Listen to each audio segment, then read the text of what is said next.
Thanks so much. It's a real pleasure to be here. Good morning, everyone. Good morning. Good for a Friday morning, huh? Of All-Star Weekend 2, Secretary Duncan, of course, is here for his starring role in the Celebrity Game.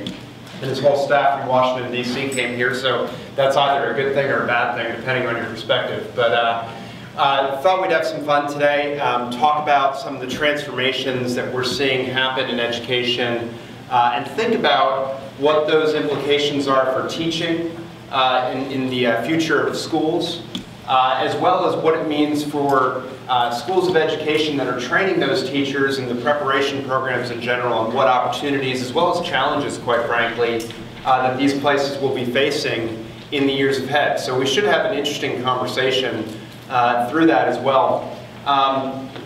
Transformation is looking a lot different these days. This is, I don't know if you can see it exactly, but the classroom, if you will, seems to not really be a classroom anymore in a lot of places. It's open learning environments with kids doing lots of different things, lots of digital things, and we're seeing a real transition right now in lots of schools across America, so clearly not everywhere yet.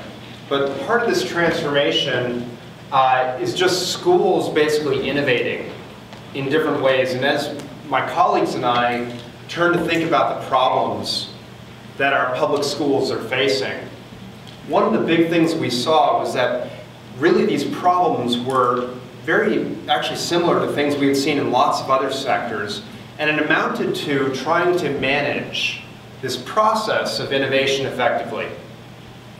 And so our research had been in how do we make innovation, which has historically seemed so chaotic and unpredictable. You basically throw a bunch of things at a wall and you hope one or two things stick. How do you make that far more predictable and ultimately successful for those innovating? And what's happened out of that research is we've grown a body of theory that has been quite accurate in helping organizations in sector after sector innovate more successfully. So what I thought I would do today is start by describing just one of the basic theories from our research, known as the theory of disruptive innovation, just to give everyone a little bit of a level set on what we're talking about. I heard that a bunch of people were already buzzing about this term disruptive innovation, so just out of curiosity, how many people have read the book Disruptive Class? If I can get a show of hands. So a few people. So for those of you, this will be a little bit of a refresher, but I'll try to reset it in a little bit different way so that we can go high level on what it is and not dive too deep. But I'm going to give some examples outside of education for how this force has played itself out. And then we'll turn to K-12 education and think about what the changes might look like there. And then we'll turn to thinking about what that means for training teachers and so forth. So that's basically the plan for the morning. Now, a lot of people thought when the book Disrupting Class came out that it was my autobiography, or at least my middle school teachers did. It's not actually true, but we're aware that disruption and disruptive and disrupting all have a lot of connotations in the English language. A lot of them aren't particularly good. What we mean by it, though, is something pretty specific and pretty different from probably what a lot of you are imagining. What we mean by it is this force that transforms products and services that were complicated, expensive, deeply centralized and inaccessible, and therefore can only serve a limited population. It transforms those things into things that are far more affordable, convenient, accessible, simple to use, such that many more people can benefit from them. And that's when I say the word disruptive innovation, that's what I want you to think. That process that transforms sectors from those complicated, expensive things to things that are far more convenient, simple, and accessible. Okay? And what I've done up here on the slide is plot a series of concentric circles to sort of represent how this force plays itself out. What I want you to do is think of that innermost circle as representing those people with the most expertise or wealth in a given field. And each successive circle represents people who have comparatively less expertise or less wealth. Okay? And what we see is that before an industry gets its start, before a sector gets its start, we all sort of float around on the edges. And then when the sector really materializes, it deeply centralizes in that inner circle with those people with the most expertise or wealth. And then what disruptive innovation does is gradually decentralize the world again, so those products and services start to migrate to the outer circles. So in the world of computing, before the advent of computers, if you wanted to do computing or calculations, what did we do? We all just whipped out our slide rule on the spot and do some calculations there, right? Now, it was the advent of the mainframe computers in the 1940s and 50s that brought computing to the world, but it deeply centralized it. Because for those of you that remember the early mainframe computers, those things cost a couple $1 million. Most of us just didn't have access to them as a result. We couldn't afford them. They were really complicated to use. Experts had to run the computing tasks. You had to bring them and they would develop the punch cards that would actually develop these things. And they were huge machines. They literally fill an entire room. And therefore, there was a very limited slice of people that had access to the computing. Most of us were what we call non-consumers.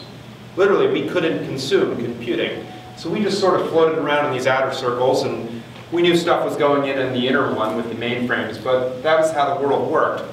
And it was the advent in the 1960s and 70s of the mini-computer, which represented the first disruptive innovation in computing that allowed comparatively more people to have access to the computer. Now, how many people remember the mini-computers? Okay. They weren't particularly mini, were they? They were about the size of a filing cabinet or a podium like this, but they were significantly smaller than a mainframe, so people called them mini-computers. But these things still cost $250,000, better than $2 million, but that's still a lot of money. They were still pretty complicated. You had to have engineers run the computing tasks. You still had to bring your problems to the computing center. So the real disruptive innovation that really started to change things was this thing called the personal computer. It came out in the late 70s and 80s and brought affordable computing to our fingertips. Before we had to go into the inner circle to go to the computer, now the computer came to us. It was far more affordable, convenient, accessible, simple, and so forth. We didn't need an expert to run it for us. We could hop on and do stuff. Quick question, though, for you. How many of you remember those early personal computers in the early 1980s? Show of hands. This is an honest audience. I appreciate that. So you remember the word processing programs on those machines? Remember how frustrating the experience was? You'd be clocking away, and every once in a while you have to stop and coax the stupid thing to catch up with your fingers. Those basic machines were so primitive that they could barely do word processing at their outset. That's true of every disruptive innovation. It starts as this simple, primitive thing, and think about if you were in the inner circle, what your reaction would have been to that. No one needs to worry about that. It's primitive, it's simple, who cares? Can't do anything demanding stuff we're doing. So if you looked at the leading companies at the time in the mini-computer world, companies like Digital Equipment Corporation, which were sort of the leading companies of that era, indeed, they looked at that thing and they saw the personal computer, saw its potential, but for them, it represented less money, it was only a couple $1,000s, it couldn't do any of the demanding things that their customers needed done, it wasn't a prestigious problem for the engineers to work on. And so the more that they listened to their best customers and listened to the market and so forth, they got the signal that the personal computer didn't matter. Because for them it didn't. And so they stayed laser focused on what they were doing, which was to improve what they currently offered. And meanwhile, these upstarts like Apple, whoever had heard of them, got their start in these outer circles with non-consumers. And for them, you know, where did they first sell their personal computer? Does anyone remember?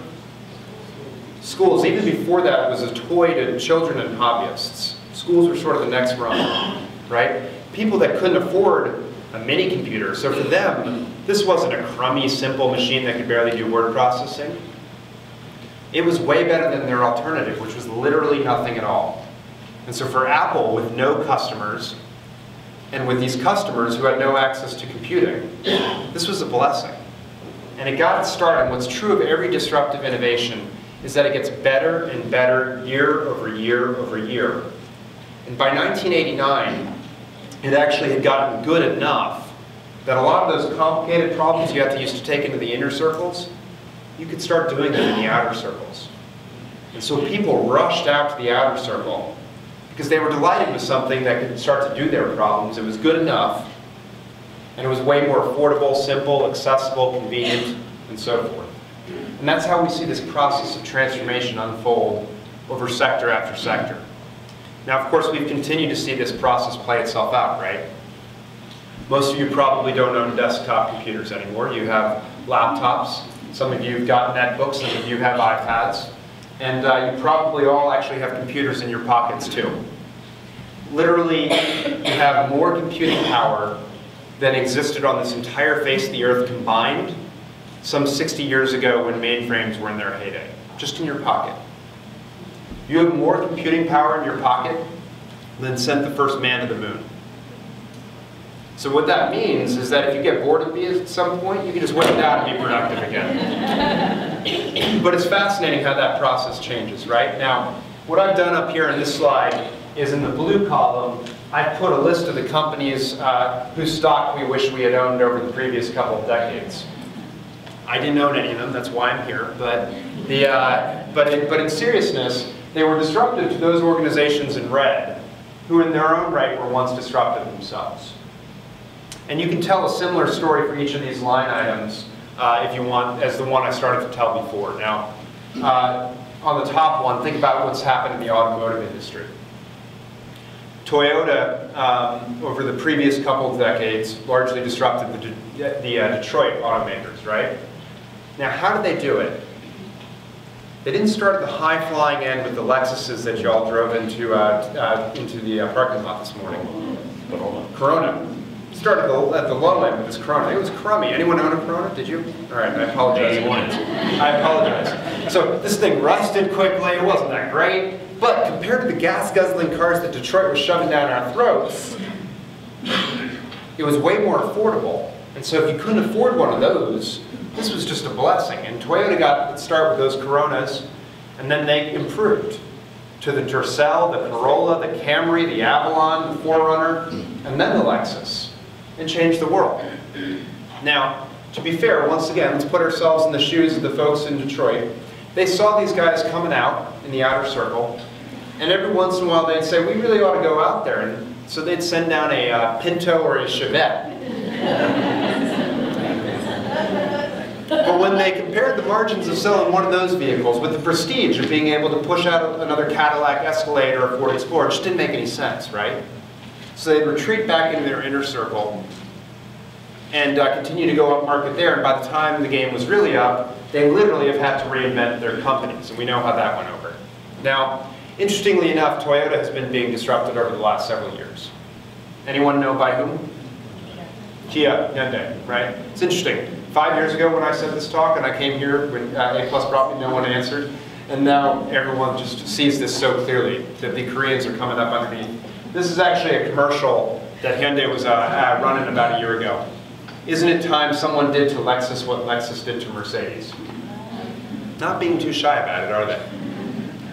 If we'd come here 10 years ago, we would have laughed at the quality of the Koreans' cars. But now they've already run over the subcompact and compact ends of the market, starting to win all the quality awards and take aim at the luxury segment. And of course, underneath them, we probably never need worry about Chinese and Chery. But you see how this process plays itself out. Now, you can tell department stores used to be 300 plus full-service department stores in this country. There are about 7 or 8 remaining now, chains. And they've been disrupted by discount retail. Walmart, Kmart, Target. Target, if you've noticed, has gone up market and transformed itself into Target. Yeah. And online retail is disrupting them, right? Now, anyone know who powers Target.com? Amazon, did I hear? Yeah, Amazon does, right? Interesting how that plays itself out. Now, the observation we've had is that online education represents that disruptive innovation in public school and K-12 education as well. It has a lot of these similar traits to a lot of the other phenomena that we've studied in these other sectors. And the challenge with it is, while you can see the potential of online learning, the first question was from the perspective of the United States, where would it get its start? Where would these areas of non-consumption be? The alternative is literally nothing at all, so that it would be welcomed with open arms. It's a particularly interesting challenge, right? Because if you're in the developing world, where literally 70 million students do not have access to primary school, 200 million students literally do not have access to secondary school. You can imagine how they could start to use this to reinvent their schooling model and leapfrog us much as they have with mobile payments and so forth. But if you're in the US, where would these areas be? It turns out that there's lots of areas of non-consumption, but it's not schooling, because schooling is largely compulsory, right? There's not non-consumption of schooling generally. But there's lots of non-consumption if you look at the level of courses or classes. And so there's a critical reason the book is called Disrupting Class, not Disrupting School, okay? Big difference there, and it's an important one to think about. We'll talk more about it in a moment. But what I've done here, for those of you who've read Disrupting Class, we've probably listed 4 or 5 of these in the book of areas of non-consumption. What's basically happened is that as we've traveled around the country, generally what happens after a talk like this is one of you will come up to me and say, you missed one, and you give it, and so I add another bullet point, basically, because you're generally right. So so these are areas of non-consumption we see. We can go through these and tell a story about each one. I'll just do a couple of them. Credit recovery, in a lot of urban school districts in particular, is a huge area of non-consumption.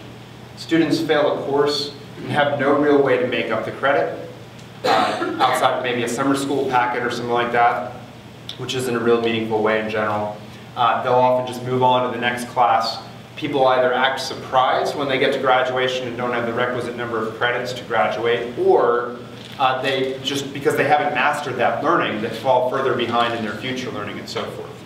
Big area of non-consumption where online learning theoretically could plant itself and start to do some good. Dropouts are obviously another huge area of non-consumption.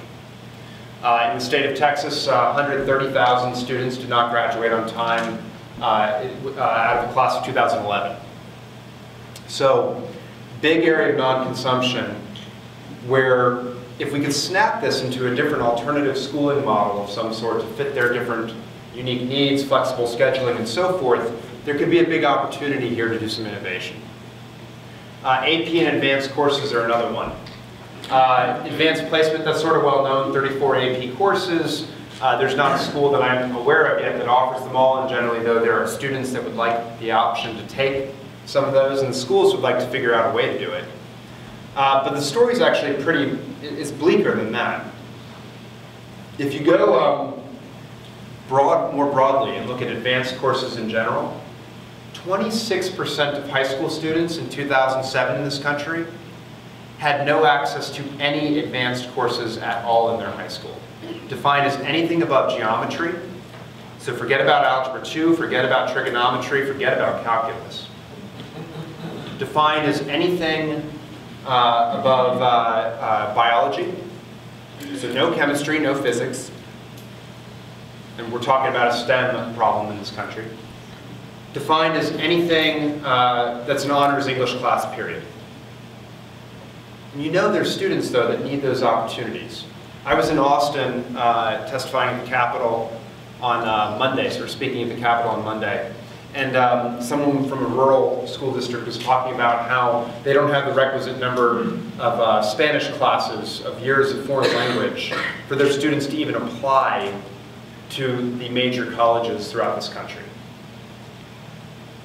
Literally, huge areas of non-consumption where online learning can make a world of difference. Now, what's interesting is that the budget cuts and teacher shortages affecting us across this country right now, which at first seem like such a crisis to the old way of doing things, and they are. If we actually reframe it and use it as a way to see it increasing non-consumption, it starts to allow us to see some new ways that the public schools could start to innovate, to do things differently, to continue to provide service, even as they face these threats. And the interesting thing is we see that indeed public schools are doing just this, and taking online learning as the disruptive innovation to innovate and disrupt class as we know it. Now, what I've done up here is just plotted an S-curve. And what we see is whenever disruptive innovation enters a field, it follows an S-curve pattern. That is, in the early years, it sort of creeps in at the bottom there. It's not really good, right? So people are rapidly iterating and changing and so forth. And at some point, people really figure it out, and the world flips, and people rapidly adopt it, and then it levels off at the top. Now, the challenge is, if you're on the beginning of that S-curve, how do you know if one is developing? It could be a straight line to nowhere, right? Or it could be a relatively fast S-curve that you got to get on top of now, or a slow-moving one. It turns out that there's a way to forecast the flip. I won't go to the mathematics right now, but basically if you plot the percent of the new divided by the percent of the old on a logarithmic axis, so 50% divided by 50% would equal 1.0. When the new innovation is just 1, 2, 3, 4% of the market, if an S-curve is actually developing, you'll see that a straight line results. It linearizes that S-curve such that you can predict when the market will hit 25, 50, 80%, and so forth. So in 2008, when the book Disrupting Class came out, we made this crazy prediction that by 2019, 50% of all high school courses would be delivered online in some form or fashion. Some form or fashion turns out to be important, but we'll get back to that in a second. Now, you probably remember this. Everyone thought we were plumb crazy when the book first came out. I think we laughed at you. Yeah, I think that's right. Might have thrown some stuff too. But everyone said public schools couldn't possibly innovate this quickly and so forth. Something changed when the financial crisis hit. I think that's about when it was, about 6, 7 months in. And people came back to us and said, you guys are still nuts. I mean, literally, off your rockers. But we now think you're crazy because you're too conservative on your prediction.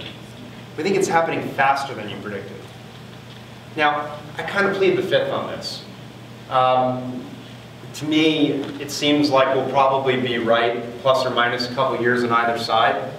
But I think it actually misses the point of what we're seeing develop right now. And what I think it should excite us about the introduction of online learning is not simply digitizing school, but actually using it as an opportunity to rethink how school itself works. And to really address this central thing that we all know is true about students, which is that we all have different learning needs at different times. Now, there's some irony that I'm giving a lecture right now, given that fact, but if you think about it for a moment, this is fairly intuitive for a parent with 2 children. You see them absorbing, playing, and so forth. If they have different learning trajectories and different learning needs and so forth, it's fairly obvious. It's certainly obvious to most educators, I'd argue, that they see 30 kids maybe in a class and people at all sorts of different spots and needing different attention and so forth. Academics have been food fighting over what these differences are for 2.5 decades now. Literally just, flinging mud back and forth at each other with what these differences are and which ones matter. But what's interesting is that they actually don't disagree on a few dimensions of this. They don't disagree that some people learn material really rapidly. Some people just grab onto something and it just seems, they can just roll with it. Others of us take a little bit longer to grasp onto material. It's a little slower. So we've got to process things and so forth. It depends on the subject or domain in which we're working. And we all have different aptitudes, or what cognitive scientists refer to as working memory capacities. Literally, the amount of information we can absorb from the outside and manipulate in our brain in a given period of time. And we also bring different levels of background knowledge into every learning experience. We have different things stored in long-term memory. And because we've got these differences, what this means is that if the goal is to educate every single child successfully, then we've got to have a system that's going to be able to customize for these different learning needs and be able to provide the right one for the right student at the right time. The challenge with this is that our education system was literally built to standardize.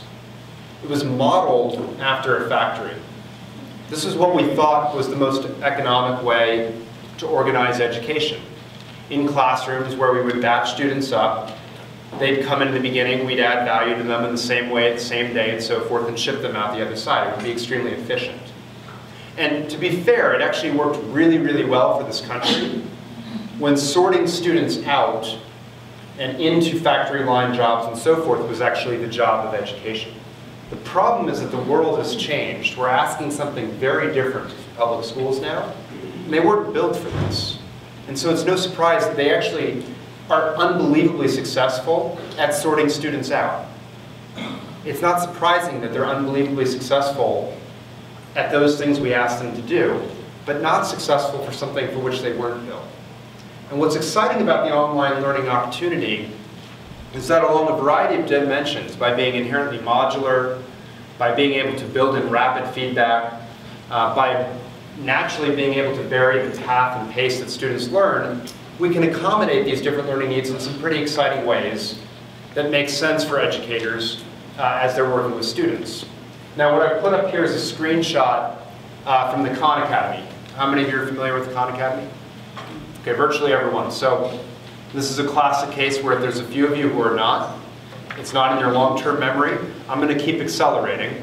And if you get stuck on that, that means you might miss the bigger learning objective I'm trying to get across. But I'm going to make that mistake, and we're going to keep pushing forward anyway.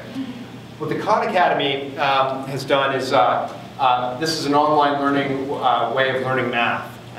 This is a screenshot from an implementation in Los Altos School District in California, public school district just south of where I live in California, that implemented the Khan Academy curriculum for their 5th grade math class. And what you can see is literally in sharp relief the different learning trajectories of each of the students, right? That they don't actually learn at the same paces and so forth. And what's interesting about the child highlighted in blue there is if we were to zoom in on the beginning of that experience, you actually would have seen that they were 3rd to bottom at the beginning of the class. And I want you to think what would happen in the traditional education system. Student would have been grouped up in the slow group, right, and left to stay there for the rest of the year, which would have affected what they would have done the next year. They probably would have hit Algebra 1 until high school instead of 8th grade. That would have meant something for their learning trajectory and where they went to college and so forth. But what this shows is that that student was just at a point in time in his particular learning path. And once he unlocked a few concepts, you can see him plateauing at certain points and so forth, he went off to the races. And at the time of the screenshot on day 70, he's 3rd from the top in the particular class. Some of these children actually, not him, but some of the children in this screenshot ended up doing high school level math while they were in 5th grade. We've literally been practicing educational malpractice if this is the case. Now, back up for 1 second. So it's a huge opportunity there. The question is, will we realize this potential? And I think that there's some very encouraging signs and there's some very big question marks. Now, one of the big encouraging signs is that we're seeing a lot of improvement in innovation right now. And just as Apple Computer improved the personal computer year over year, we're starting to see these online learning programs start to improve too. One of the biggest dimensions of improvement is that 5 years ago, if we had come here and talked about online learning, most of us would have been thinking distance learning. It's increasingly not where this is occurring. This online learning phenomenon is really a blended learning phenomenon. And interestingly enough, when we wrote the book, we did an S-curve calculation on the rapid growth of homeschooling and full-time virtual schooling. And what you see is an S-curve does not develop. Despite its rapid growth, it levels off at about 10% of the K-12 schooling population, which, finger to the wind, makes rough sense, right? Because 10% is probably the maximum number of students coming from families that can even contemplate that type of experience.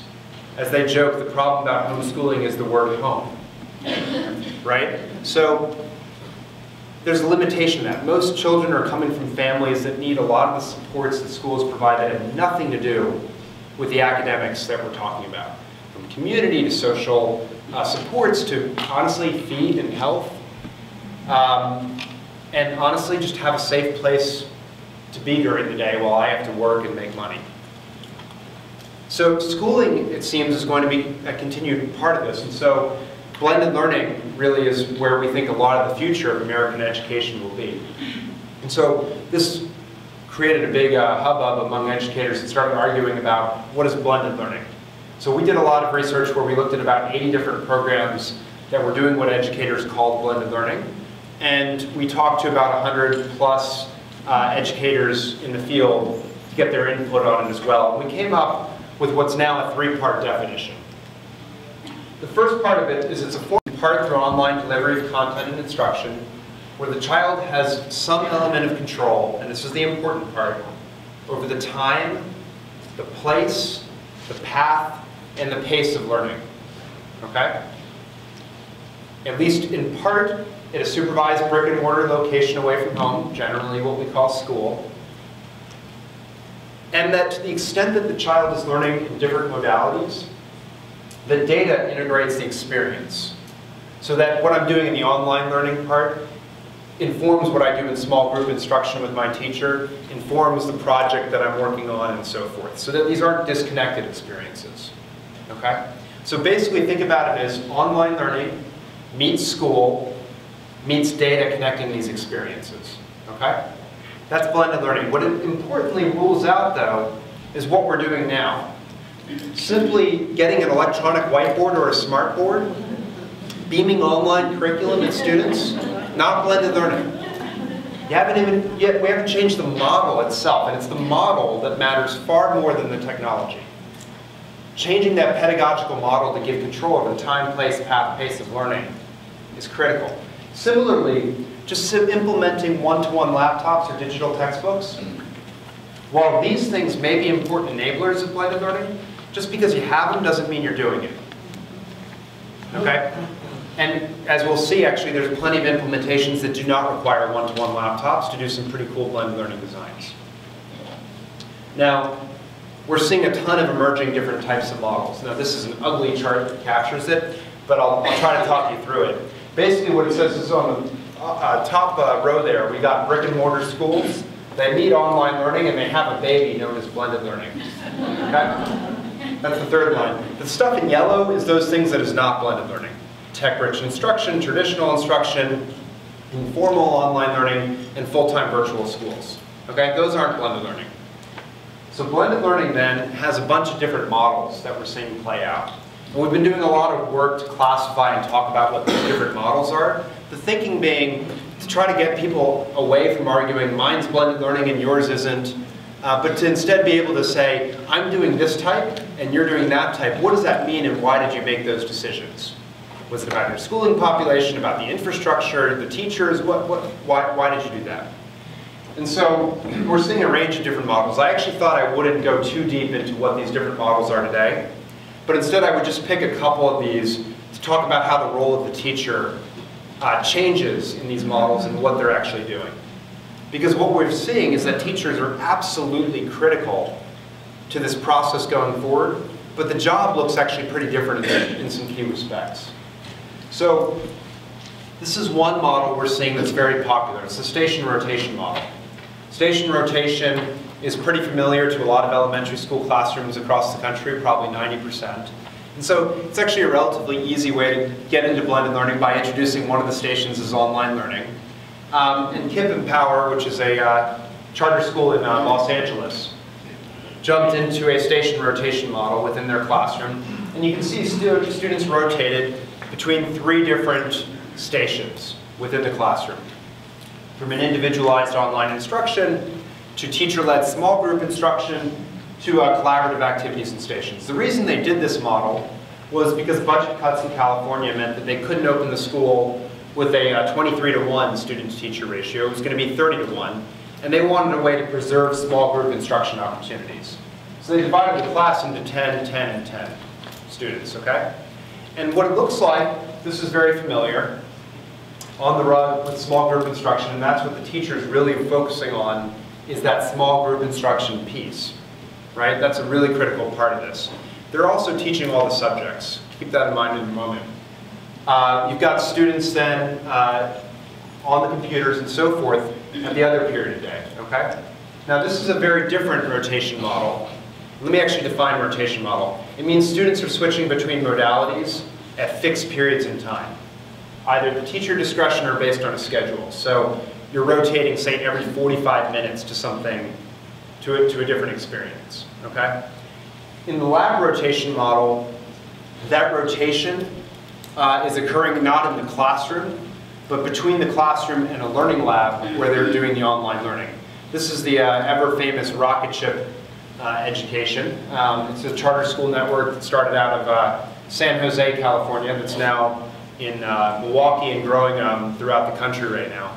There's some discussion about it in Washington, D.C., for example, if you want to read up on it. What they do is that they actually have a very different teaching model than a station rotation school does. They start to have different roles for teachers, first of all. This is elementary school, and what you can see is that they actually have teachers that specialize in subject matter. So they have teachers who are really deep math and science experts for elementary school. They have other teachers who are really deep experts in English and social studies.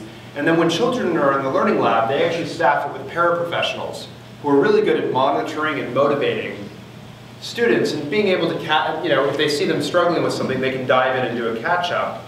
But there's a lot more specialization occurring in this model. Now,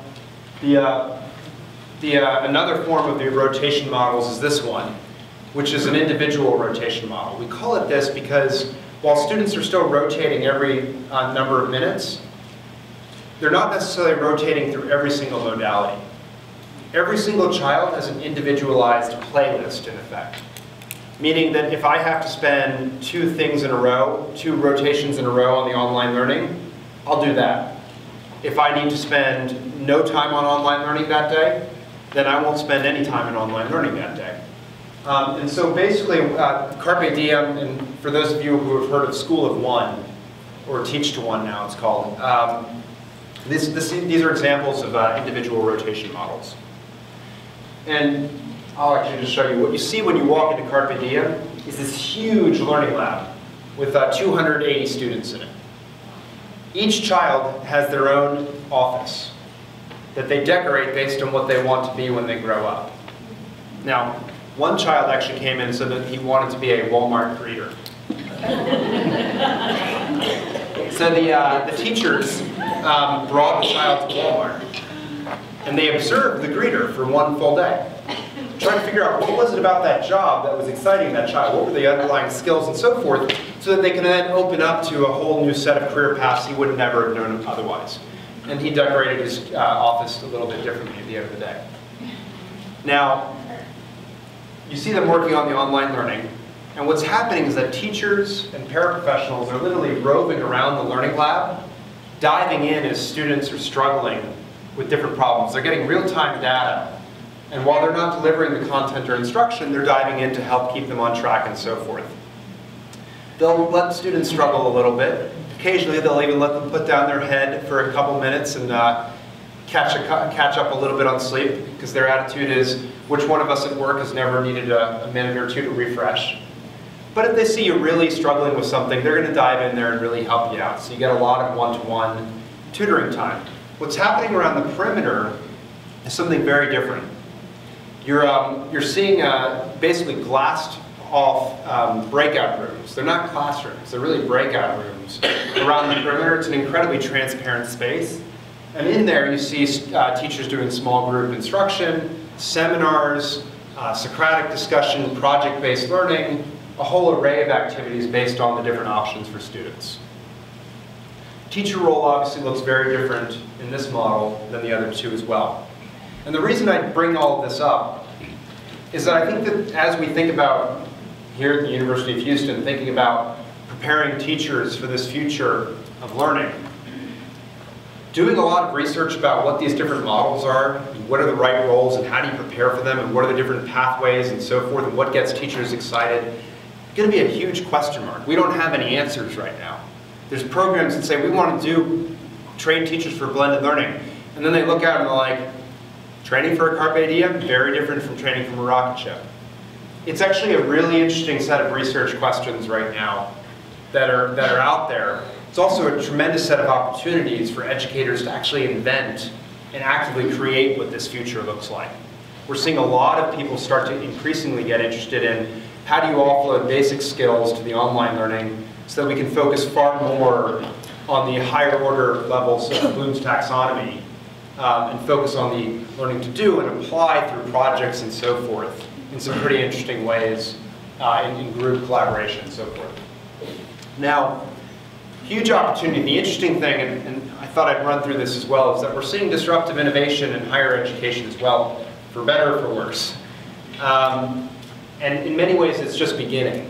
It used to be in 1600. Sorry, Michelle, I didn't put Yale, but Michelle, who helped bring me here, and I used to collaborate at Yale together, but Harvard was first. So they get the inner circle. If you used to want a higher education in this country, you had to go to the inner circle there. Land Grants Acts allowed many more people to have access to higher education, and then community colleges further decentralized this. What's interesting, though, is you wouldn't call any of these disruptive innovations, right?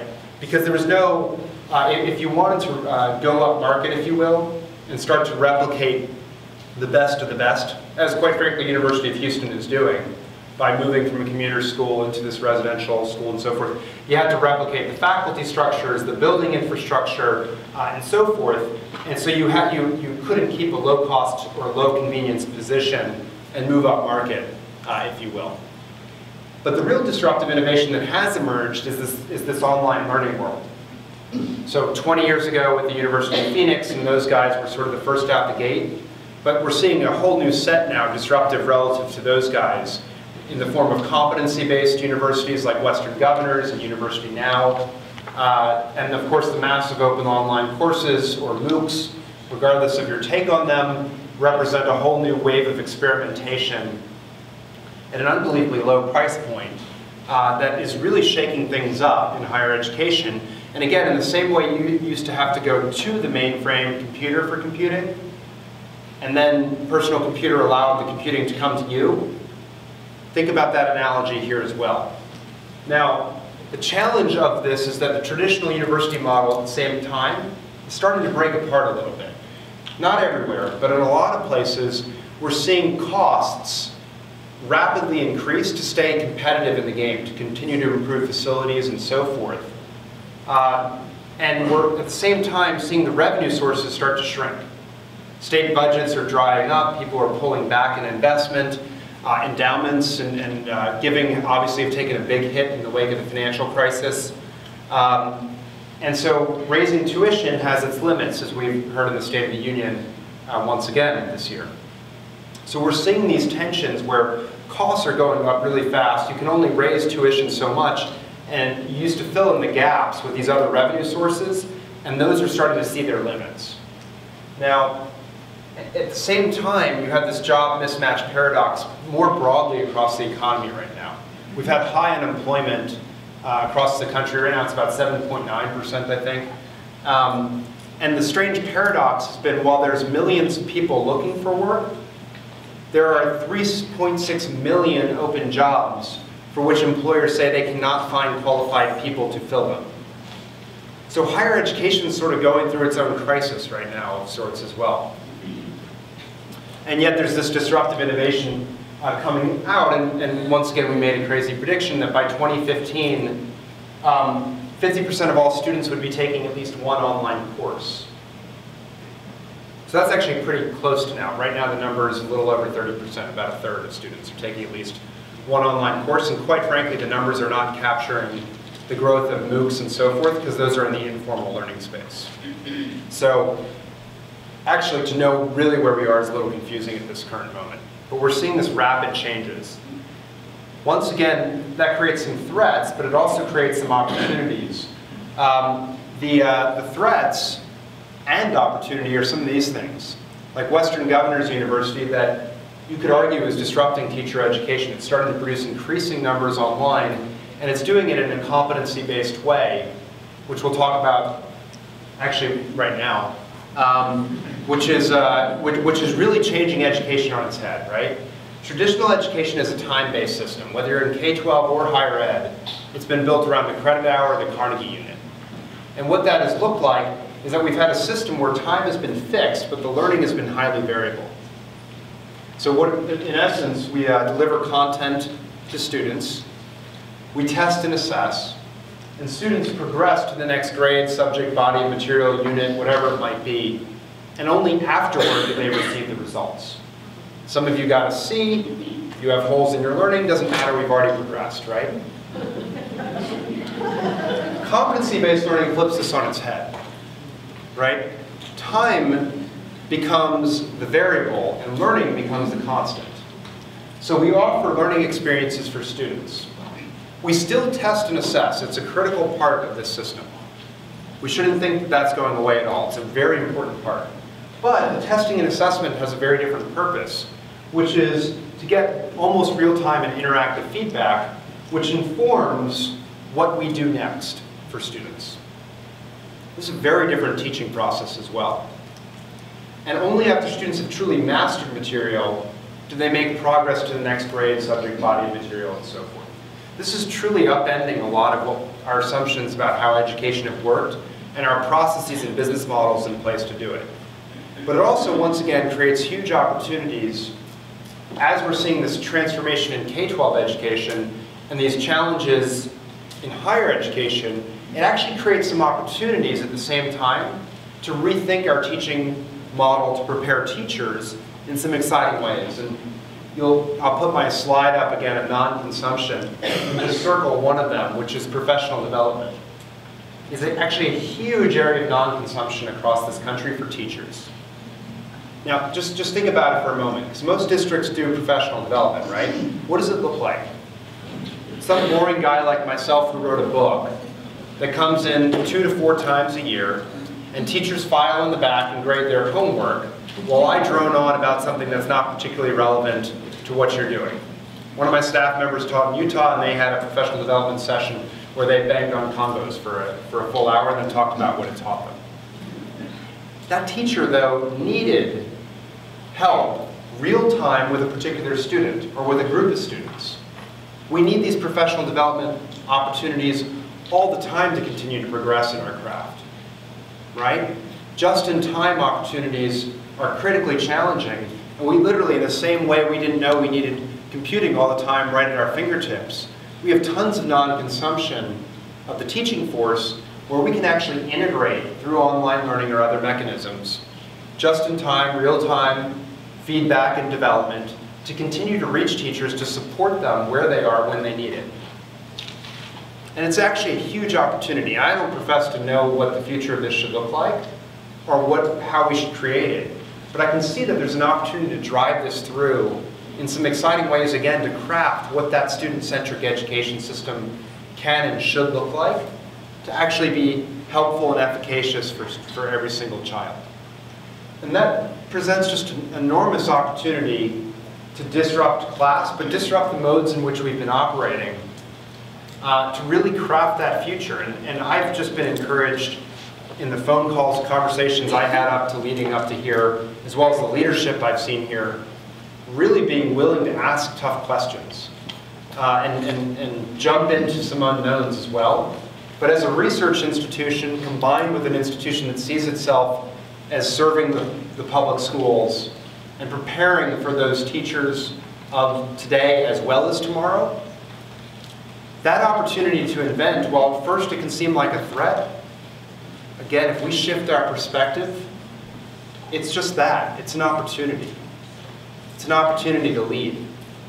And so I'm so encouraged that all of you came out on a Friday morning of All-Star Weekend, week before the rodeo gets started, I guess, to engage in this dialogue, not just with me, but it's a great session of people that follow me that are actually on the ground working with these questions and thinking about what do we need to do today to invent tomorrow. So you have an unbelievable opportunity in front of yourselves to create that student-centric future, and I encourage all of you to help shape it. So thank you so much for having me today.